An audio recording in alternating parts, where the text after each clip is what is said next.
तो आज हम एक ऐसे प्राचीन मंदिर के बारे में बात करने जा रहे हैं जो महाभारत काल से जुड़ा हुआ है। कहते हैं महाभारत काल का एक ऐसा शिव मंदिर आज भी मौजूद है जिसकी स्थापना खुद पांडवों की माता कुंती ने की थी।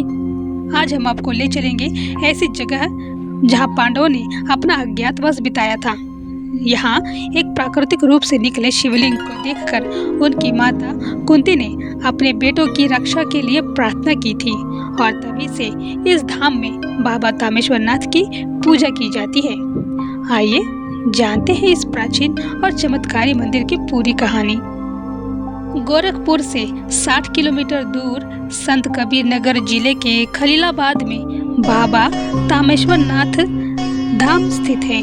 द्वापर युग में पांडवों को लक्षागृह में जलाकर मारने की कोशिश नाकामयाब हो गई थी।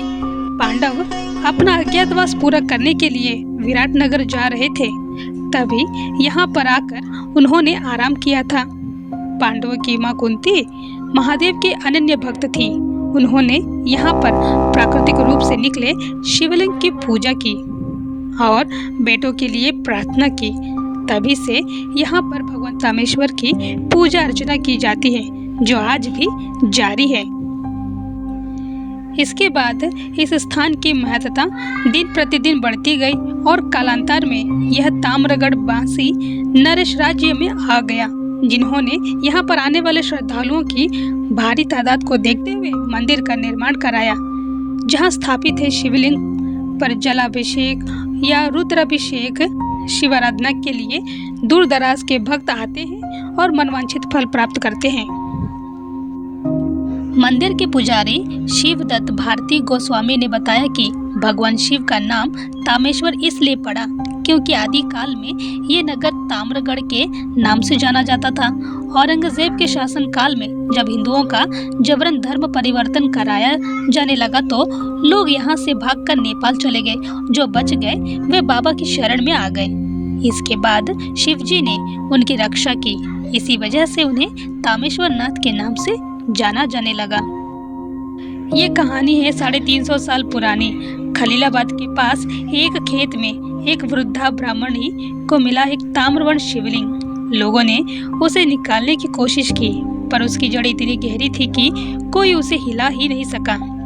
जब ये बात नवाब खलीलुर रहमान को पता चली तो उसने कहा, इसे यहाँ से हटाओ। मजदूर पूरे दिन खुदाई करते रहे पर हर सुबह शिवलिंग अपनी जगह पर जस का तस हो जाता था। गुस्साए नवाब ने खुद इसे निकालने की ठानी, लेकिन जैसे ही कोशिश की वहां से हजारों सांप, बिच्छू और मधुमक्खियों का झुंड निकल आया। कई लोगों की जान गई और नवाब को हार माननी पड़ी। नवाब ने आखिरकार हार मान ली और उसी जगह पर मंदिर बनवा दिया। तभी से इस चमत्कारी शिवलिंग की महिमा और बढ़ गई। बाद में ज्यों-ज्यों लोगों की मनौतियां पूरी होती गई, आस्था और बढ़ती गई। तामेश्वर नाथ मंदिर में आने वाले श्रद्धालुओं का यही कहना है कि यहाँ मनौती मारने करने वालों की सारी मनोकामनाएं और यहाँ दर्शन और जलाभिषेक करने से पूर्ण हो जाती है। तामेश्वर नाथ में वैसे तो हर सोमवार को लोग आकर जलाभिषेक करते हैं और मेला जैसा दृश्य रहता है, लेकिन वर्ष में 3 बार यहाँ विशाल मेला लगता है जिसमें जिले ही नहीं पूरे पूर्वांचल के लोग जुटकर जलाभिषेक करते हैं। श्रावण मास के शुभारंभ से पूर्व ही मेले जैसा दृश्य रहता है। श्रावण मास में जलाभिषेक के लिए दूर दराज से श्रद्धालु उमड़ते हैं। कांवरियों का शिव भक्तों के जमावड़े से धाम गुलजार रहती है। सोमवार को यह दृश्य देखते ही बनता है जब जयकारे से पूरा वातावरण गुंजायमान होता रहता है। तेरस के महापर्व पर अक्सर लोग दूर दराज से आते हैं और इस महापर्व में शामिल होते हैं। लेकिन यह स्थान सिर्फ महाभारत से ही नहीं जुड़ा है। यह वही भूमि है जहां करीब 2500 साल पहले राजकुमार सिद्धार्थ ने अपनी राजसी वस्त्र त्यागे। यही उन्होंने मुंडन संस्कार कराया और महात्मा बुद्ध बनकर त्याग और ज्ञान का मार्ग चुना।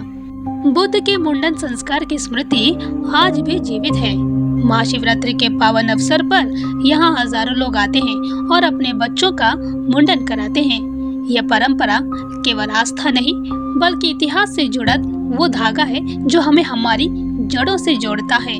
तामेश्वरनाथ मंदिर, जहाँ महाभारत की कथा, कुंती की आस्था और बुद्ध का त्याग एक साथ जीवित है। यह स्थल हमें याद दिलाता है कि समय चाहे कितना भी बदल जाए, इतिहास और संस्कृति के ये साक्षी अमर रहेंगे। वीडियो अच्छी लगी हो तो लाइक और सब्सक्राइब जरूर करिएगा।